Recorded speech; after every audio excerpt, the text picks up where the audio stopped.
Hello everyone, welcome to Raksha academy. आज के lecture में हमें डिस्कस करना है इंटीरियर ऑफ द अर्थ के बारे में, जिसमें हम देखेंगे कि क्रस्ट, मैंटल और कोर क्या होता है। अर्थ का जो इंटीरियर है वो किस तरह से उसमें चेंजेस होते हैं प्रॉपर्टीज में, जैसे टेम्परेचर हो गया, डेंसिटी, प्रेशर, इन सबको आज हम डिस्कस करेंगे। ये जो है वो इस सीरीज का सेकेंड लेक्चर है। इसके पहले वाले लेक्चर में हमने देखा था कि जियोलॉजी क्या होती है, उसकी डेफिनेशन पढ़ी थी, उसका इंपॉर्टेंस पढ़ा था और ये देखा था कि जियोलॉजिस्ट किस तरह से काम करते हैं और उनका काम क्या होता है। साथ में ही हमने ये भी जाना था कि जो जियोलॉजी होती है उससे हमारे ह्यूमन लाइफ को किस तरह से बेनिफिट हो सकते हैं, जैसे कि हम वॉल्केनिक इरप्शंस के बारे में जान सकते हैं, फ्लड्स के बारे में जान सकते हैं कि कब अर्थक्वेक्स आएंगे, ये भी हम देख सकते हैं। ठीक है, तो इस तरीके से जियोलॉजी जो है वो हमें हेल्प करती है हिस्ट्री ऑफ अर्थ, और साथ में ही अब फ्यूचर में किस तरह से अर्थ जो है उसकी प्रोसेस चेंज होंगी ये भी हमें उससे पता चलता था। तो आज जो है हमें डिस्कस करना है क्रस्ट, मेंटल और कोर। तो इसके हिसाब से हमारा जो कोर्स है उसमें अगर हम सिलेबस देखें तो हमारी जो है शुरू की 2 लाइन जो है वो कंप्लीट हो जाएंगी, जिसमें हमने देखा था कि जियोलॉजी की डेफिनेशन और इंपॉर्टेंस क्या है, और साथ में ही अर्थ, क्रस्ट, मेंटल और कोर। इसका जो अगला लेक्चर रहेगा उसमें हम डिस्कस करेंगे लिथोस्फीयर के बारे में। ठीक है, तो लिथोस्फीयर क्या होता है वो भी मैं आज ही के लेक्चर में आपको आगे बताने वाला हूं।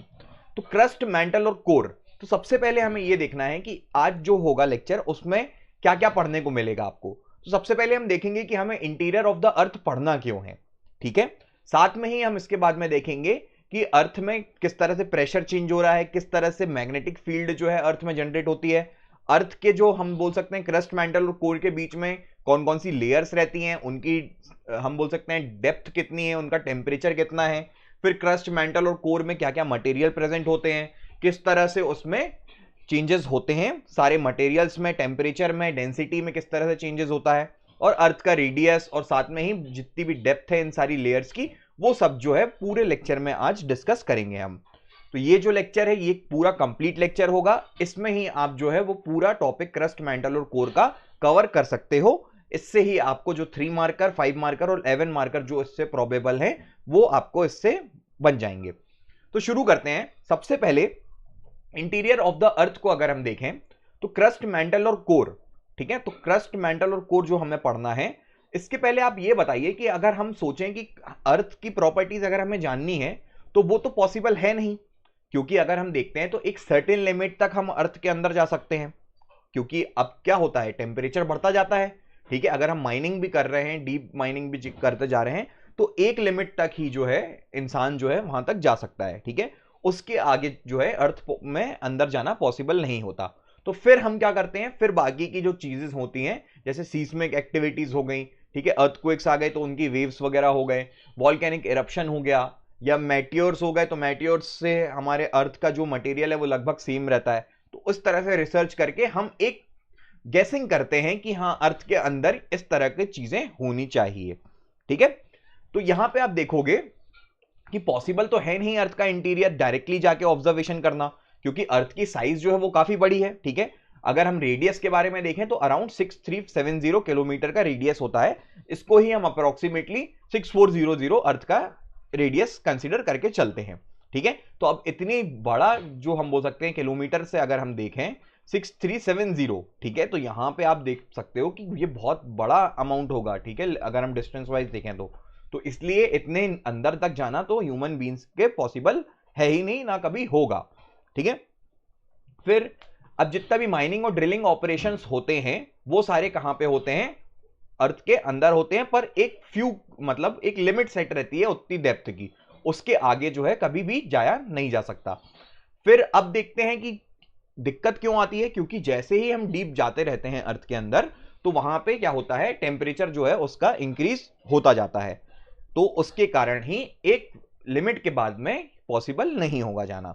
ठीक है, साथ में ही अगर हम देखें तो यहां पे डायरेक्ट सोर्सेज और इनडायरेक्ट सोर्सेज दोनों मिलेंगे आपको, जिससे आप अर्थ के इंटीरियर को ऑब्जर्व कर सकते हो। ठीक है, तो डायरेक्ट सोर्सेज में हम देख सकते हैं क्या मिल जाएगा हमें, जैसे माइनिंग हो गया तो वो डायरेक्ट सोर्स कहलाएगी।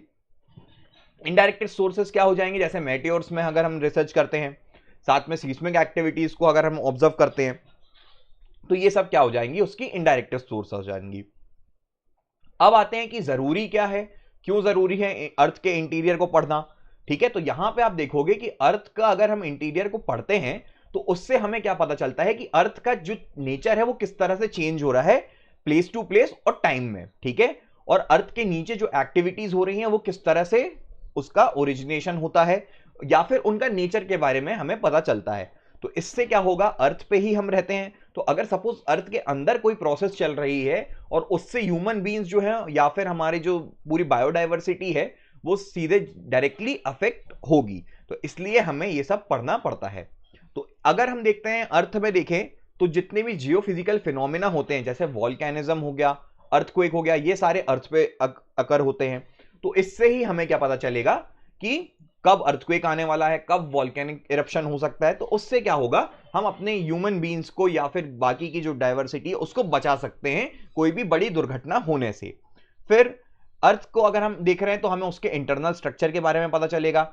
इंटरनल स्ट्रक्चर के साथ में ही हम और भी सोलर सिस्टम्स के बारे में भी रिसर्च कर सकते हैं, क्योंकि अगर हम देखें तो लगभग कुछ कुछ प्लैनेट्स का मटेरियल भी जो है अगर हम देखते हैं तो वो अर्थ से सिमिलर रहता है, तो हम यहाँ पे रिसर्च वर्क भी उसमें हेल्प करेगा अर्थ के इंटीरियर को जानने में।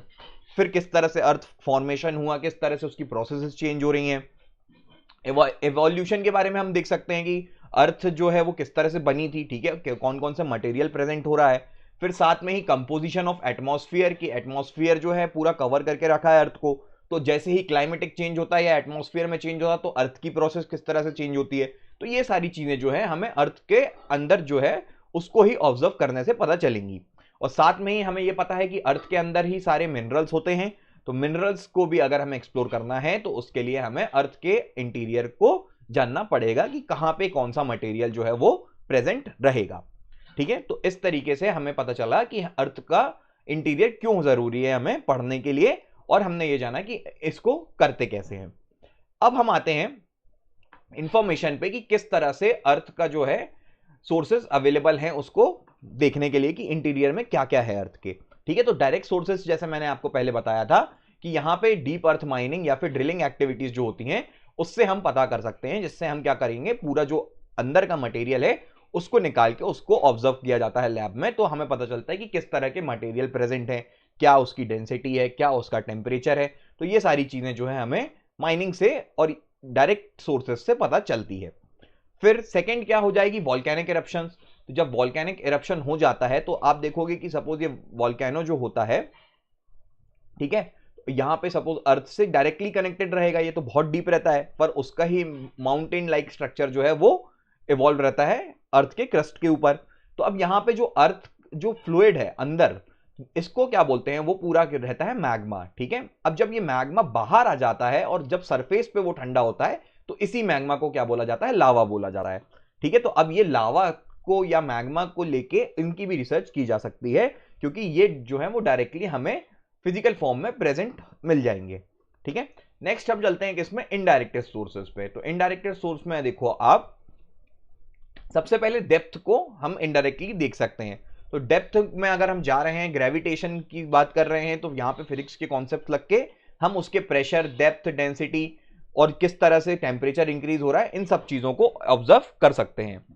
फिर उसके बाद में आप देखिए कि मेटियोर्स जो हैं, मेटियोर्स का जो हम बोल सकते हैं कि ये जो ऐसे क्लस्टर होते हैं या फिर स्ट्रक्चर होंगे जिनका कंपोजिशन अर्थ के लगभग सिमिलर स्ट्रक्चर रहता है, तो उन्हीं को हम ऑब्जर्व कर सकते हैं, क्योंकि ये मेटियोर्स जो है वो हमें आउटर एटमॉस्फेयर में मिल जाएंगे, तो उनको ऑब्जर्व करके हम अर्थ के बारे में गेसिंग कर सकते हैं कि वो किस तरीके से होगा उसका मटेरियल, ठीक है।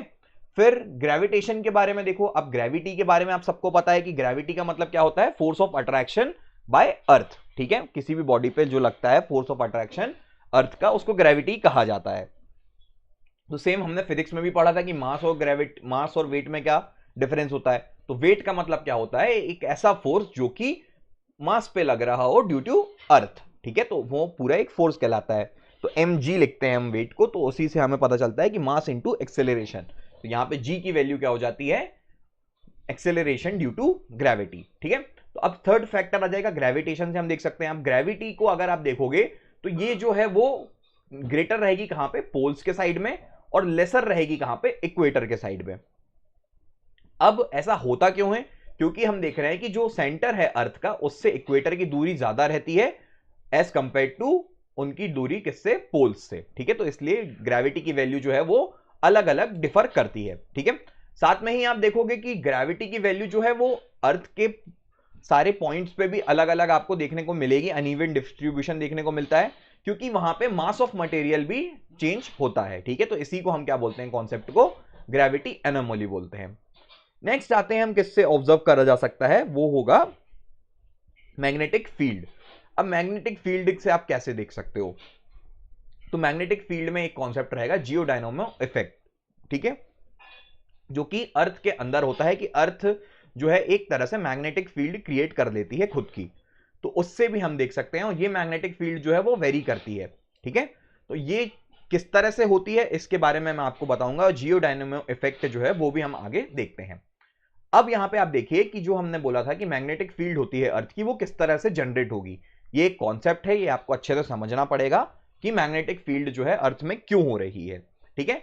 अब आपको ये तो पता है कि हम अर्थ को अगर देखें तो उसका रेडियस जो है 6400, मतलब आप देख सकते हैं कि बहुत बड़ा होगा, ठीक है। एक अर्थ जो है वो स्फीयर की तरह है, बहुत बड़े, ठीक है, सॉलिड स्फीयर।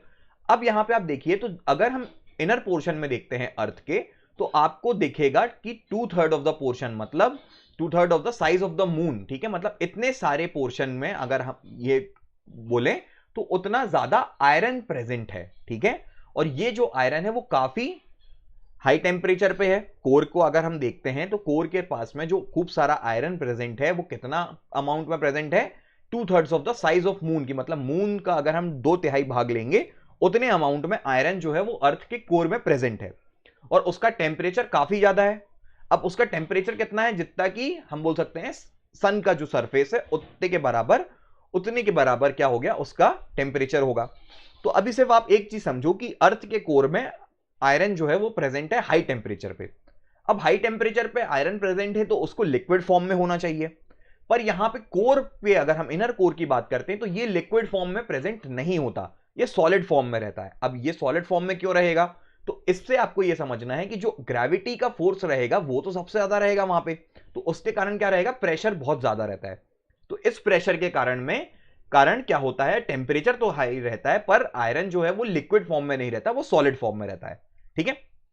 आउटर कोर पे आते हैं अब आउटर कोर पे आओगे तो आप देखोगे 2000 किलोमीटर का अगर हम आयरन देख रहे हैं या उसके, तो वहां पे निकल की क्वांटिटी भी रहेगी और अदर मेटल्स भी रहेंगे, ठीक है। यहां पे प्रेशर जो है वो कंपैरेटिवली कम रहता है, तो इधर का जो मेटल या रहेगा या इधर का जो फ्लूइड रहेगा वो उसकी स्टेट क्या रहेगी, वो उसकी स्टेट लिक्विड रहेगी, मतलब फ्लूइड रहेगी, ठीक है।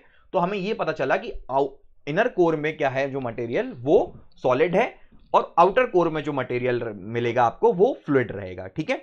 अब आप देखते हो कि इनर और आउटर कोर में क्या मिल जाएगा आपको देखने में, टेम्परेचर का डिफरेंस देखने को मिलेगा, प्रेशर का और कंपोजिशन का देखने को मिलता है, ठीक है।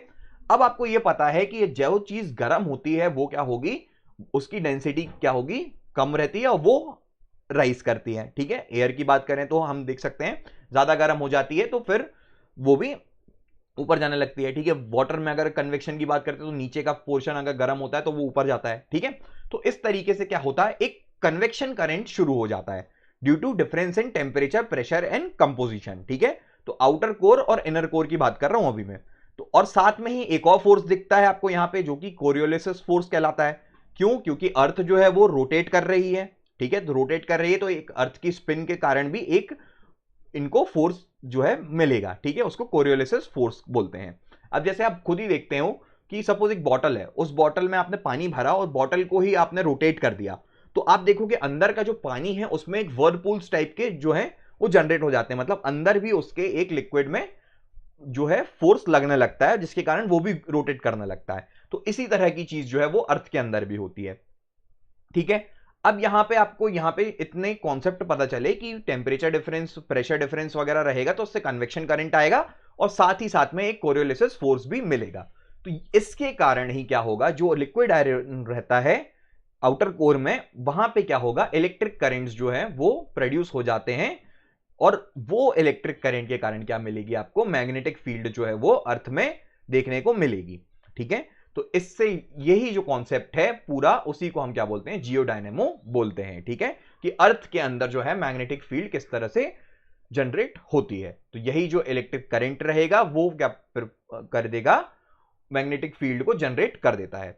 अब यहां पे आप देखोगे कि कोरियोलिसिस फोर्स का भी पोर्शन रहता है, क्योंकि ये जो है वो फोर्स आपको जो अंदर का लिक्विड है उसको रोटेट करता है, तो उसके कारण क्या होगा, मूवमेंट जो है वो बढ़ जाती है। तो उससे ही क्या होगी, एक इलेक्ट्रिक फील्ड जनरेट हो जाती है, इलेक्ट्रिक करंट जनरेट होता है, जिसके कारण हम बोल सकते हैं कि मैग्नेटिक फील्ड जो है वो जनरेट होगी। ठीक है, तो ये अभी तक हमने क्या पढ़ा, कॉन्सेप्ट पढ़ा कि मैग्नेटिक क्यों है अर्थ, मैग्नेटिक फील्ड क्यों है अर्थ के अंदर। ठीक है, अब हम आते हैं अर्थ के स्ट्रक्चर पे। तो अर्थ के स्ट्रक्चर में देखो 3 पार्ट थे, अगर जो सिलेबस में भी लिखा हुआ है कि क्रस्ट, मेंटल और कोर पढ़ना है, तो इसका मतलब क्रस्ट, मेंटल और कोर 3 तरह के पोर्शन रहेंगे अर्थ के अंदर। ठीक है, अब पहला अगर हम देखें तो क्रस्ट, तो आउटर पोर्शन जो है अर्थ का उसको क्रस्ट बोला जाता है। ठीक है, अभी ये सीएल सीमा ये सब आप छोड़ो, ये सारी चीजें मैं आपको बताऊंगा इसी लेक्चर में। तो क्रस्ट की बात कर रहे हैं तो आउटर पोर्शन क्रस्ट रहेगा। अब क्रस्ट भी जो है वो 2 पार्ट में डिवाइड होता है। ठीक है, क्रस्ट जो है वो 2 पार्ट में डिवाइड होगा, मतलब क्या हो, उसका मतलब क्या होगा, एक अपर क्रस्ट बोल सकते हैं हम उसको, और एक क्या होगा, लोअर क्रस्ट होगा। ठीक है, 2 पार्ट में उसको डिवाइड करो। फिर उसके साथ में ही आप देखो कि मेंटल जो है उसको भी 2 पार्ट में डिवाइड करो, अपर मेंटल और लोअर मेंटल। फिर कोर जो है उसको भी आउटर कोर और इनर कोर में डिवाइड कर दो। तो ये इस तरीके से 3 पोर्शन रहते हैं, और 3 का भी हम बोल सकते हैं अपर और इनर पोर्शन रहेगा।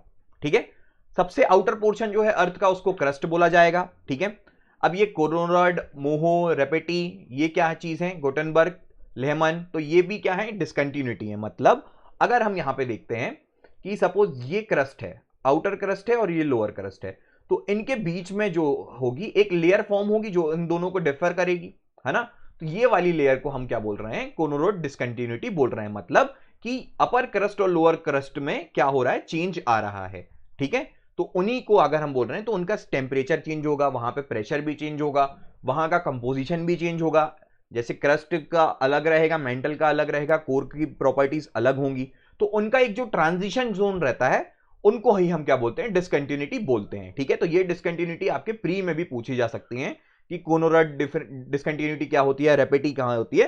तो इसका भी एक हम बोल सकते हैं एक शॉर्ट ट्रिक है याद करने की।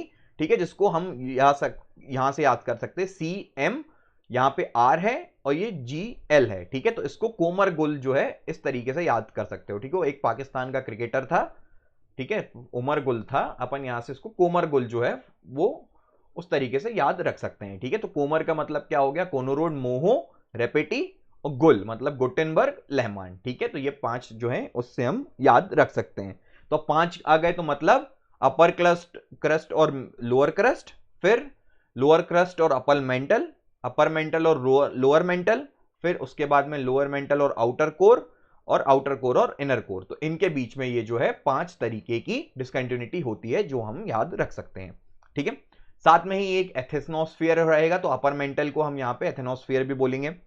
लिथोस्फीयर का मतलब क्या होता है, लिथोस्फीयर का मतलब होता है जो हमें अगले लेक्चर में पढ़ना है। लिथोस्फीयर का मतलब होगा जो कि अपर क्रस्ट होता है, लोअर क्रस्ट होता है और साथ में अपर मेंटल का कुछ पोर्शन, तो इस पूरे पोर्शन को हम लिथोस्फीयर बोलते हैं। ठीक है, इसका मतलब क्रस्ट और some part of upper mantle is known as lithosphere. ठीक है, तो यहां पे आपको लिथोस्फीयर भी पता होना चाहिए। फिर नेक्स्ट आते हैं अपन कि अब डेंसिटी के बारे में डिस्कस करते हैं। ठीक है, ये क्रस्ट, मेंटल, कोर की प्रॉपर्टीज जो है वो अभी हम इसके बाद में डिस्कस करेंगे, पर हम ये सिर्फ देखते हैं यहां पे कि किस तरह से प्रॉपर्टीज जो है वो चेंज हो रही हैं, किसकी, अर्थ की। ठीक है, अब यहां पे आप देखो कि जैसे ही हम अर्थ के अंदर जाते हैं तो डेंसिटी जो है वो इंक्रीज होना शुरू हो जाती है। ठीक है, अगर हम देखें तो क्रस्ट पे सबसे कम डेंसिटी आपको देखने को मिलेगी। ठीक है, और फिर जैसे ही आप मेंटल पे आओगे तो डेंसिटी उसकी बढ़ जाती है, आउटर कोर पे डेंसिटी और ज्यादा बढ़ जाएगी और इनर कोर पे डेंसिटी और बढ़ जाएगी। ठीक है, क्रस्ट की डेंसिटी कितनी है, 2.8 ग्राम CM³ है, मेंटल की डेंसिटी बढ़ जाएगी तो 4.6 ग्राम पर सेंटीमीटर क्यूब रहेगी, आउटर कोर की डेंसिटी रहेगी 10.5 ग्राम पर सेंटीमीटर क्यूब और इनर कोर की रहेगी 13 ग्राम पर सेंटीमीटर क्यूब। तो यहां से आप देखो कि डेंसिटी जो है वो इंक्रीज कर रही है जब हम क्या कर रहे हैं, अर्थ में अंदर जा रहे हैं। ठीक है, अब यहां पे डेंसिटी इंक्रीज क्यों करती है ये भी पता होना चाहिए, क्योंकि हम मेंस के बारे में पढ़ रहे हैं। मेंस के लिए ये यूनिट कंप्लीट कर रहे हैं, तो हमें हर चीज को कॉन्सेप्ट वाइज भी एक बार में क्लियर करते हुए चलना है। ठीक है, तो इससे क्या होगा कि कोई भी क्वेश्चन बनेगा तो वो हम अच्छे से अटेम्प्ट कर पाएंगे और हमारे कॉन्सेप्ट्स भी क्लियर रहेंगे इससे। नेक्स्ट आते हैं, तो डेंसिटी क्यों चेंज होती है? तो अब देख रहे हैं कि जैसे ही प्रेशर इंक्रीज हो रहा है, तो प्रेशर इंक्रीज क्यों हो रहा है? क्योंकि अर्थ को अगर हम देख रहे हैं तो अर्थ में तो नीचे ग्रेविटी तो लगेगी और ऊपर का पोर्शन भी जो अर्थ का है वो भी उस पर प्रेशर जनरेट करेगा, है ना। तो अंदर ही जाते जाओगे तो प्रेशर तो बढ़ता जाएगा, मटेरियल्स बढ़ते जाएंगे। तो अब देखते हो कि जैसे ही आप अंदर की ओर जाओगे तो निकेल आयरन जो है वो सेंटर की तरफ ज्यादा रहते हैं, तो इसके कारण क्या होती है, अर्थ की जो है डेंसिटी बढ़ जाती है। ठीक है, तो अब वो डेंसिटी आप कितना देख सकते हो, 14 ग्राम पर सेंटीमीटर का क्यूब तक आपको देखने को मिल जाएगी। यहाँ पे 13 लिखा है, पर लास्ट में अगर हम नियरली देखें तो 14.5 ग्राम तक पहुंच जाती है इनर कोर में। ठीक है, अब ये किसने नापी, कैसे नापी, ये सारी चीजें हमें जरूरी नहीं है पढ़ना। ठीक है, ये सब जो है वो सारी इनडायरेक्टली ऑब्जर्वेशन के कारण बताया गया है। फिर अब अर्थ के अंदर जाते हैं तो प्रेशर किस तरह से चेंज होता है? तो प्रेशर को आप देखोगे तो प्रेशर आपको अर्थ में बढ़ता हुआ दिखेगा, क्योंकि अर्थ का जो है वेट्स बढ़ रहे हैं। ठीक है, अगर हम इतना भी आप समझो, एक पूरी बिल्डिंग है, ठीक है, अगर एक पूरी बिल्डिंग है यहां पे, तो उसमें सपोज 10 फ्लोर हैं, तो सबसे कम प्रेशर किस पे रहेगा? ऊपर वाली फ्लोर पे रहेगा। ठीक है, सबसे नीचे वाली फ्लोर पे आप खुद ही समझ सकते हो सबसे ज्यादा प्रेशर होगा। क्यों? क्योंकि वो 9 फ्लोर को खुद ही कैरी करे हुई है। ठीक है, तो वो उस पर जनरेट कर रहे होंगे। तो ऐसा ही कुछ क्या होता है, अर्थ पे भी होता है। अर्थ में आप कोर के करीब जाओगे तो ग्रेविटी का फोर्स तो ज्यादा रहेगा ही, पर ऊपर की जो लेयर्स है उनका फोर्स भी बढ़ता जाता है, तो प्रेशर वहां पे ज्यादा होगा ही। ठीक है, तो इस तरीके से प्रेशर बढ़ेगा। फिर अगर हम देखते हैं टेम्परेचर ऑफ अर्थ की बात करें, ठीक है, तो टेम्परेचर को अगर आप देखोगे तो नीचे क्या होगा, नीचे मॉल्टन सब्सटेंस रहता है, ये बहुत ज्यादा हॉट रहता है, तो हम बेस इसको ऑब्वियस है कि यहां पे इसका टेम्परेचर ज्यादा होगा ही। तो अगर हम देखते हैं डेप्थ में, अगर देखें तो सबसे रेडियस उसका कितना है, 6400 तक है, तो 6000 तक हम लेके चलते हैं इसको, तो आप देखोगे कि टेम्परेचर जो है वो बढ़ता जाता है। ठीक है, तो मतलब क्रस्ट का टेम्परेचर कम रहेगा, मेंटल का उससे ज्यादा रहेगा, कोर का सबसे ज्यादा रहेगा। ठीक है, सेम अगर हम अपर मेंटल या फिर इनर कोर इन सबको भी कंपेयर कर सकते हैं। तो यहां से आप देखो कि टेम्परेचर जो है वो बढ़ रहा है।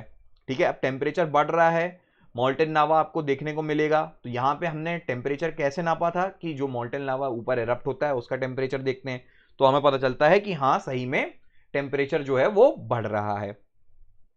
फिर आगे देखोगे और ऑब्जर्वेशन अगर हम देखें तो किस तरीके से चेंज होता है, हर 32 मीटर में अगर हम इंक्रीज कर रहे हैं जैसे ही अपनी डेप्थ को, तो 1 डिग्री से ये बढ़ेगा टेम्परेचर। ठीक है, साथ में ही अगर 100 किलोमीटर से अगर इंक्रीज कर रहे हैं तो 12 सेल्सियस पर किलोमीटर इंक्रीज होता है, और उसके आगे जाते हैं 300 किलोमीटर तो 20 सेल्सियस पर किलोमीटर के हिसाब से टेम्परेचर जो है वो बढ़ता है। ठीक है, तो इस तरीके से हम बोल सकते हैं कि अर्थ में जैसे ही आप नीचे जाते जाओगे तो आपको टेम्परेचर बढ़ता हुआ दिखाई देगा। ठीक है, अब आते हैं हम किस पे, अर्थ लेयर्स पे। अभी तक जो है हमने पूरा पढ़ा कि अर्थ के इंटीरियर में क्या चीजें रहती हैं, किस तरह से टेम्परेचर चेंज होता है, किस तरीके से प्रेशर चेंज होता है। ठीक है, हमें क्यों पढ़ना है इंटीरियर का और कौन कौन से फैक्टर्स रहते हैं, किस तरह से जो है इंटीरियर चेंज होगा, मैग्नेटिक इफेक्ट क्या होता है अर्थ का, ये सारी चीजें जो है हमने अभी अर्थ के बारे में डिस्कस करी। अब हम आते हैं किस पे, उसकी लेयर्स पे, क्रस्ट, मेंटल और कोर पे।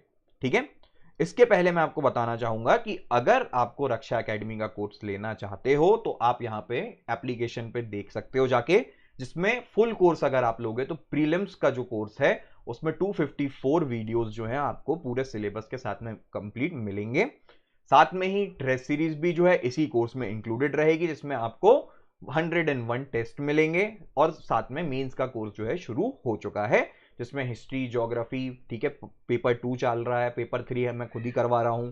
ठीक है, पेपर 4 एथिक्स भी हमने चालू कर दिया है, पेपर 5 और पेपर 6 कंप्लीट है। ठीक है, साथ में मध्य प्रदेश के सेशंस हैं, जूम सेशन है, आपको टेलीग्राम ग्रुप में ऐड किया जाएगा, अलग से सेपरेट ग्रुप पे आंसर राइटिंग चल रही है, अभी प्री और मेंस की सारी तैयारियां साथ में चल रही हैं। फुल कोर्स नहीं लेना है, सिर्फ प्रीलिम्स का लेना है, तो आप प्रीलिम्स के कोर्स जाके देख सकते हो, जिसमें आपको सेपरेट 254 वीडियोस और टेस्ट सीरीज मिलेगी। प्रीलिम्स का कोर्स भी नहीं लेना, सिर्फ टेस्ट सीरीज लेना है, तो इसका भी एक सेपरेट कोर्स है जिसमें जाके आप इतने टेस्ट जो हैं वो ले सकते हो। साथ में ही इसी टेस्ट सीरीज में 20 FLT मिलेंगे, जो कि अभी अपलोडेड नहीं है पर वो जल्दी ही हो जाएंगे, और हर यूनिट से आपको जो है 10-10 टेस्ट जो है वो मिलेंगे और उससे ज्यादा ही मिलेंगे। ठीक है, तो इस तरीके से अभी ये कोर्स का भी बताना था। आगे बढ़ते हैं अपन अर्थ लेयर के बारे में। तो अर्थ में हमने 3 लेयर देखते हैं, कॉन्सेंट्रिक लेयर, क्रस्ट, मेंटल और कोर पढ़ना है। पहले हम पढ़ते हैं क्या, क्रस्ट के बारे में। क्रस्ट जो है हमने देखा था कि ये आउटर लेयर है अर्थ की। ठीक है, इसकी टोटल थिकनेस जो होगी वो 30 से 50 किलोमीटर के बीच में होगी। इसकी थिकनेस जो है वो वेरी करेगी मतलब अब अर्थ में देखते हैं तो क्रस्ट का मतलब क्या हो गया, आउटर लेयर हो गई अर्थ की। तो अब वहां पे आपको लैंड भी देखने को मिलेगा, वहां पे आपको ओशियंस भी देखने को मिलेंगे। ठीक है, तो ओशियन का जो पार्ट है कि जहां पे पानी है, पानी के नीचे भी तो लैंड तो होगा ही ना, तो वहां पे आप देखोगे कि वो उसकी थिकनेस जो है वो वेरी करेगी और वो छोटी रहती है थोड़ी सी। ठीक है, कॉन्टिनेंटल एरियाज में ज्यादा आपको देखने को मिलेगी। ठीक है, तो ओशियनिक क्रस्ट जो है वो कितना कम रहेगा, वो 5 से 30 किलोमीटर तक का थिक का रहता है। और कॉन्टिनेंट्स की अगर हम बात करें तो उनका जो क्रस्ट रहेगा वो 50 से 70 किलोमीटर रहेगा। अब ये सीधी सीधी बात है, आप खुद ही यहां पे समझो कि सपोज यहां पे ये अर्थ का क्रस्ट है। ठीक है, तो ये पूरा लैंड हो गया। अब ओशियन जो होता है, तो ओशियन तो कुछ इस तरह से जाता है। ठीक है, यहां पे पूरे में पानी भरा रहेगा, है ना, ये पूरा पानी भरा रहेगा। तो अब यहां पे इसकी क्रस्ट की जो है, यहां से अगर हम अर्थ के क्रस्ट को नापें तो ये तो पूरे थिकनेस इतना कहलाएगा इसका, है ना, पर ओशियन का क्या हो जाएगा, वो कम हो जाता है। तो इस तरीके से बता रहा हूं कि क्रस्ट को अगर हम देखें तो ओशियनिक क्रस्ट की थिकनेस जो है वो कम रहेगी as compare to continental crust. ठीक है, आगे बढ़ते हैं। वॉल्यूम्स की अगर बात करें तो कितना है वॉल्यूम इसका क्रस्ट का, 0.5 से 1%। तो मतलब अगर पूरा अर्थ को अगर हम देखें तो क्रस्ट का पोर्शन जो है वो सिर्फ 1% है अर्थ का, बाकी का क्या है, मेंटल और कोर मिलेगा आपको, तो वो भी बहुत ज्यादा कहलाता है। ठीक है, अगर हम देखें 6400, तो 6400 का अगर हम देख सकते हैं तो उसका ही 1% देखें तो 64 किलोमीटर कहलाता है। ठीक है, तो 64 किलोमीटर कहलाएगा। तो आप यहां पे देखोगे तो 30 से 50 किलोमीटर तक क्या मिलेगी आपको, अर्थ की क्रस्ट देखने को मिलती है। ठीक है, नेक्स्ट क्रस्ट को ही अगर हम देखें तो मोहो डिस्कंटिन्यूटी आपको मैंने बताई थी सबसे पहले। ठीक है, सबसे पहले कोनोरॉड रहती है, तो कोनोरॉड आपको देखने को मिलेगी किस पे, अपर क्रस्ट और इनर क्रस्ट पे। ठीक है, मोहो डिस्कंटिन्यूटी रहेगी तो वो किस पे रहेगी, क्रस्ट और एथेनोस्फीयर। तो एथेनोस्फीयर क्या है, एक पोर्शन है किसका, मेंटल का, तो उसके बीच में मोहो डिस्कंटिन्यूटी रहती है। ठीक है, आउटर क्रस्ट की अगर हम बात करते हैं तो यहां पे आपको सेडिमेंट्री मटेरियल में देखने को मिलेंगे, मेटामॉर्फिक, इग्नियस रॉक्स सारे देखने को मिलते हैं क्रस्ट के ऊपर। ठीक है, इग्नियस रॉक्स क्या होते हैं, जो कि डायरेक्टली मैग्मा से बाहर निकलते हैं, लावा बनता है जो। ठीक है, तो ये बसाल्टिक रॉक्स रहेंगे। सेडिमेंट्री रॉक्स का मतलब क्या हो जाता है, ऐसे रॉक्स जो कि वेदरिंग के कारण बन जाते हैं due to the action of water और एयर। ठीक है, साथ में ही मेटामॉर्फिक रॉक्स क्या होते हैं, ऐसे रॉक्स जो कि इग्नियस और सेडिमेंट्री से प्रॉपर्टी चेंज करने के कारण फॉर्म होते हैं। ठीक है, वो प्रॉपर्टी किस तरह से चेंज हो जाती है, टेम्परेचर डिफरेंस के कारण, प्रेशर के कारण, इस तरीके से वो चेंज हो जाते हैं। सेडिमेंट्री रॉक्स में फॉसिल प्रेजेंट रहता है, इग्नियस रॉक्स में फॉसिल प्रेजेंट नहीं होता है। तो ये सारी चीजें जो है अभी हम इसके बाद वाले लेक्चर में जब रॉक्स पढ़ेंगे वो हम डिस्कस करेंगे। ठीक है, तो यहां पे आप देखो कि क्रस्ट को देखें तो यहां पे आपको तीनों तरह के रॉक्स देखने को मिलेंगे। मोस्टली रॉक्स जो रहेंगे वो एसिडिक नेचर के रहते हैं। ठीक है, ये सारे बसाल्टिक रॉक्स और अल्ट्रा बेसिक रॉक्स जो हैं यहां पे आपको देखने को मिलेगा। क्रस्ट की ही बात करते हैं, जो मैंने आपको बताया था ऊपर सियाल और सीमा की बात कर रहे थे हम, तो सियाल और सीमल का मतलब क्या होता है, सिलिकेट्स मतलब सिलिका और एल्यूमिनियम। ठीक है, तो आउटर कोर जो आउटर क्रस्ट जो रहता है उसको हम सियाल बोलते हैं। इसका मतलब यहां पे आपको सिलिकन मतलब सिलिका और एल्यूमिनियम जो है, ये दो मेटल्स जो हैं आपको देखने को मिलेंगे मटेरियल। ठीक है, फिर आप देखो उसके बाद में जो सीमा लिखा था जहां पे मेंटल के पोर्शन में, वहां पे सिलिका और मैग्नीशियम की क्वांटिटी आपको ज्यादा देखने को मिलेगी। ठीक है, तो इसलिए यहां पे सीएल और सीमा बोला जाता है। कोर पे आ जाओगे तो कोर पे आपको नाइफ बोला जाएगा, तो नाइफ का मतलब हो जाएगा निकेल और आयरन। ठीक है, तो ये क्या हो जाती हैं, लेयर्स बता देती हैं कि किस तरह का मटेरियल जो है वो क्रस्ट, मेंटल और कोर में प्रेजेंट है। हाइड्रोस्फीयर और क्रस्ट की जो है डिस्कंटिन्यूटी, उसको ही हम क्या बोलते हैं, कोनोरॉड डिस्कंटिन्यूटी बोला जाता है। तो इतना जो पोर्शन है वो हमें क्रस्ट के बारे में पता होना चाहिए। क्रस्ट क्या है, एक आउटर पोर्शन है। ठीक है, आउटर पोर्शन के साथ में उसकी थिकनेस पता होगी, थिकनेस पता है और साथ में कितना पोर्शन है, वो सिर्फ 0.5 से 1% ही है टोटल अर्थ के वॉल्यूम का। ठीक है, उसमें उस सबसे ज्यादा क्या मिलेगा आपको, सिलिका और एल्यूमिनियम देखने को मिलेगा। सारे तरह के रॉक्स देखने को मिलेंगे। डिस्कंटिन्यूटी कौन कौन सी देखने को मिलेगी, मोहो और कोनोरड डिस्कंटिन्यूटी देखने को मिलेगी। ठीक है, तो इस कंटेंट से आपको आराम से आप एक डायग्राम बना के 5 मार्कर जो है वो क्रस्ट अकेले पे लिख सकते हो। ठीक है, नेक्स्ट आते हैं किस पे, मेंटल पे। तो मेंटल को आप देखो, मेंटल जो है वो एक्सटेंड करता है मोह डिस्कंटिन्यूटी से लेके कहां तक, आगे चलेंगे कितने, 2900 किलोमीटर तक। ठीक है, इसका मतलब अगर आप देखोगे तो परसेंटेज वाइज देखोगे तो 83% ऑफ अर्थ वॉल्यूम क्या है, मेंटल है। ठीक है, तो क्रस्ट जो है वो 1% है और बाकी का जो है वो आपको 83% देखने को मिलेगा क्या, मेंटल। ठीक है, अब ये जो है क्रस्ट को और अपर पोर्शन बोल रहे हैं मेंटल को, इस दोनों को मिला के क्या बोला जाता है, लिथोस्फीयर बोला जाता है। अब लिथोस्फीयर तो इसकी थिकनेस रेंजेस कितनी होती है, 10 से 200 किलोमीटर तक आपको देखने को मिलेगी। ठीक है, जो लोअर मेंटल है वो क्या होगा, एथेनोस्फीयर के नीचे रहेगा। ठीक है, तो मतलब अपर पोर्शन ऑफ मेंटल को हम एथेनोस्फीयर बोलते हैं, एस्थेनोस्फीयर। फिर डेंसिटी आपको पता है कि इंक्रीज करेगी ही। ठीक है, जैसे ही हम अर्थ के इनसाइड जाते हैं तो यहां पे डेंसिटी कितनी वेरी करती है, 2.9 से 3.3 तक वेरी करती है। फिर साथ में ही और आगे जाएंगे तो उसमें 3.3 से 5.7 तक जो है लोअर पार्ट में पहुंच जाती है। इसका ही जो पोर्शन है ये मेंटल में क्या आपको देखने को मिलेगा, यहां पे सॉलिड रॉक्स और मैग्ना देखने को मिलता है। ठीक है, इसी में आपको सिलिकॉन और मैग्नीशियम जो है वो आपको प्रेजेंट मिलेगा। ठीक है, जिसको सीमा बोला जाता है। मेंटल में ही अगर हम पोर्शन को देखें तो यहां पे पूरा जो पोर्शन रहेगा वो फ्लूइड फॉर्म में रहेगा। ठीक है, जो कि हमने पहले पढ़ा था। फिर उसके बाद में अगर हम देखते हैं मेंटल के साथ में एस्थेनोस्फीयर क्या होता है, तो अपर पोर्शन जो है मेंटल का उसको एस्थेनोस्फीयर बोला जाता है। एस्थेनो का मतलब होता है वीक। ठीक है, और ये कब तक रहेगा, 400 किलोमीटर तक आपको देखने को मिलेगा। ठीक है, और यही क्या है, मेन सोर्स है मैग्मा की, जो कि वॉल्केनिक इरप्शन से आता है। तो मतलब जो मैग्मा वॉल्केनिक इरप्शन में अर्थ के बाहर आता है वो कहां से आता है, 400 किलोमीटर दूर से आता है। ठीक है, तो वो 400 किलोमीटर दूर मतलब एस्थेनोस्फीयर, मतलब अपर पोर्शन ऑफ मेंटल। ठीक है, आगे बढ़ते हैं। तो अभी तक हमने एस्थेनोस्फीयर, क्रस्ट और मेंटल देखा। अब हम देखते हैं लास्ट पोर्शन जो कि कोर। ठीक है, तो कोर कहां से लाई करेगा, 2900 से 6400 तक लाई करेगा, और ये टोटल जो है वो 16% है किसका, अर्थ की वॉल्यूम का। ठीक है, ये जो है इसमें सबसे ज्यादा मटेरियल कौन कौन से रहेंगे, जिनकी हाईएस्ट डेंसिटी रहेगी, निकेल और आयरन आपको यहां पे देखने को मिलेगा। कोर की डेंसिटी सबसे ज्यादा रहेगी, कोर का टेम्परेचर सबसे ज्यादा रहेगा। ठीक है, इस पे ही जो है निकेल और आयरन आपको देखने को मिलेंगे। आउटर कोर में आपको लिक्विड देखने को मिलता है और इनर कोर में आपको सॉलिड जो है वो देखने को मिलेगा। ठीक है, फिर ये जो है इस जोन में हैवी मेटल्स और सिलिकेट्स जो हैं वो आपको देखने को मिल जाएंगे। ठीक है, नेक्स्ट आते हैं अपन, जो हमने डिस्कंटिन्यूटीज पढ़ी थी उसके बारे में डिस्कस कर लेते हैं। हमने क्रस्ट, मेंटल और कोर देखा। मोस्टली इससे 11 मार्कर बन सकता है कि explain the structure of earth, तो उसमें आपको अर्थ के बारे में बताना पड़ेगा शुरू में। ठीक है, उसकी प्रॉपर्टीज बता सकते हो इंट्रोडक्शन में कि किस तरह से टेम्परेचर प्रेशर चेंज होता है, और उसी के बेसिस में आप उसको डिवाइड कर दोगे और बोल दोगे कि क्रस्ट, मेंटल और कोर जो है वो 3 कॉन्सेंट्रिक लेयर में हमने अर्थ को डिवाइड किया है। एक डायग्राम बनाओगे अच्छा सा और साथ में ही क्रस्ट, मेंटल और कोर को समझा दोगे, तो इस तरीके से आपका 11 मार्कर जो है वो लिख जाएगा। ठीक है, आगे बढ़ते हैं, डिस्कंटिन्यूटी को देखते हैं। तो मोर डिस्कंटिन्यूटी हमने डिस्कस कर ली थी, एस्थेनोस्फीयर भी हमने डिस्कस कर लिया। गुटेनबर्ग डिस्कंटिन्यूटी जो है वो मेंटल और आउटर कोर के बीच में रहेगी, मतलब लोअर मेंटल और आउटर कोर के बीच में। तो 2900 जो है किलोमीटर में आपको गुटेनबर्ग डिस्कंटिन्यूटी देखने को मिलेगी। ठीक है, नेक्स्ट आते हैं अपन, अगर अर्थ का क्रस्ट में पूछा जाता है कि कौन कौन से मटेरियल किस तरह से प्रेजेंट है।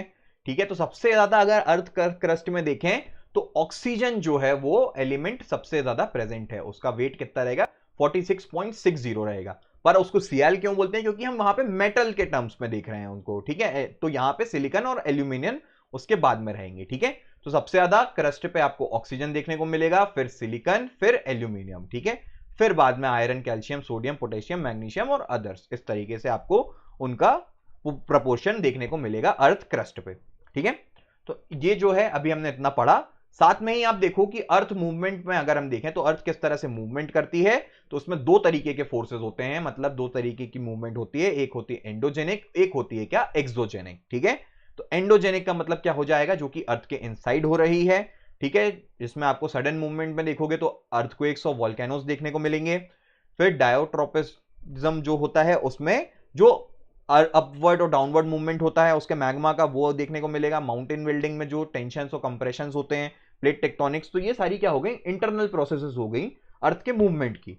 एक्सोजेनिक में क्या मिल जाएगा आपको देखने को, वेदरिंग और इरोजन टाइप की चीजें मिल जाएंगी, जिसमें रिवर, सी, विंड, ये सब मूवमेंट कर रहे हैं, ठीक है। वेदरिंग में फिजिकल, केमिकल और बायोलॉजिकल वेदरिंग हो रही है, तो ये क्या हुआ, अर्थ में मूवमेंट हो रही है, ठीक है। तो आज का जो लेक्चर था उसमें हमने क्या डिस्कस किया है, अर्थ के बारे में डिस्कस किया, उसके इंटीरियर के बारे में देखा, साथ में उसकी प्रॉपर्टीज देखी, और हमने पढ़ा क्रस्ट, मेंटल और कोर, ठीक है। तो यहां से आपको जो है 3 मार्कर, 5 मार्कर और 11 मार्कर जितने बन सकते हैं, तो उसमें 3 मार्कर में मेनली आपको आ जाएगा डिसकंटिन्यूटी के बारे में, कि कोई एक डिसकंटिन्यूटी पूछ ली उसने, ठीक है, कि रैपिड डिसकंटिन्यूटी क्या होती है, इसके बारे में आपको 3 मार्कर आ जाएगा। 3 मार्कर इस पे भी आ सकता है कि सीआल और सीमा क्या है, ठीक है। 5 मार्कर में आपको क्रस्ट के बारे में पूछ लिया जाएगा, या फिर पूछ लेंगे कि डेंसिटी किस तरह से चेंज हो रही है, टेम्परेचर किस तरह से चेंज हो रहा है। 11 मार्कर में आपको उसकी पूरी लेयर्स के बारे में पूछ लिया जाएगा, ठीक है। साथ में ही 5 मार्कर्स में आपको क्रस्ट या फिर मेंटल या कोर, इनके बारे में भी अलग से पूछा जा सकता है, ठीक है। तो इसलिए आपको ये जो टॉपिक है उससे 3 मार्कर्स भी आप प्रिपेयर कर सकते हो, ठीक है। और साथ में ही आपको 3 मार्कर में कभी कभी ये भी पूछ लिया जाएगा कि सबसे ज्यादा अमाउंट में कौन सा एलिमेंट है, तो आपको डायरेक्टली 1 वर्ड में आंसर देना पड़ेगा, ऑक्सीजन, ठीक है। और साथ में इतना लिख दोगे 46.60, तो और अच्छी बात है, ठीक है। तो यहां से हमने जो है वो लेक्चर पूरा कंप्लीट किया है। अगले लेक्चर में हम क्या पढ़ेंगे, लिथोस्फीयर, और अगर लिथोस्फीयर का जो टॉपिक है वो छोटा हुआ तो उसको ही हम क्लब कर देंगे किससे, हाइड्रोस्फीयर से भी, ठीक है। तो अभी तक हमने जो है जियोलॉजी के 2 लेक्चर जो है कंप्लीट कर लिए हैं। रक्षा एकेडमी का आप जाके कोर्स जो है वो विजिट कर सकते हो, एप्लीकेशन को डाउनलोड कर लो, टेलीग्राम ग्रुप में ज्वाइन कर लो, रक्षा एकेडमी के इंग्लिश मीडियम का सेपरेट टेलीग्राम ग्रुप है, उस पर भी आप ज्वाइन कर सकते हो, जिसमें डेली अपडेट्स आपको देखने को मिलेगी, ठीक है। साथ में ही लेक्चर्स के बारे में बता दिया जाएगा, और जो भी प्लानिंग रहेगी और जितना भी हम अपनी तरफ से कोशिश कर रहे हैं वो सारी चीजें आपको प्रोवाइड कराई जाएंगी, ठीक है। फुल कोर्स भी अवेलेबल है, जिसमें प्री, मेंस, टेस्ट सीरीज दोनों मिलेगा, फिर प्री का कोर्स भी है और टेस्ट सीरीज भी है, तो जो आपके हिसाब से आपको सही लगे सारे अफोर्डेबल रेट्स में आपको अवेलेबल हो जाएगा। कोर्स लेते हो तो आपको टेलीग्राम ग्रुप में ऐड करेंगे, जिसमें जूम मीटिंग, पर्सनल इंटरेक्शन जो रहेगा, डाउट डिस्कशन, सारी चीजें आपको मिल जाएंगी, आंसर राइटिंग भी उसमें चल रही है। तो अपनी तैयारी पे ध्यान दीजिए, पढ़ाई करते रहें। Thank you.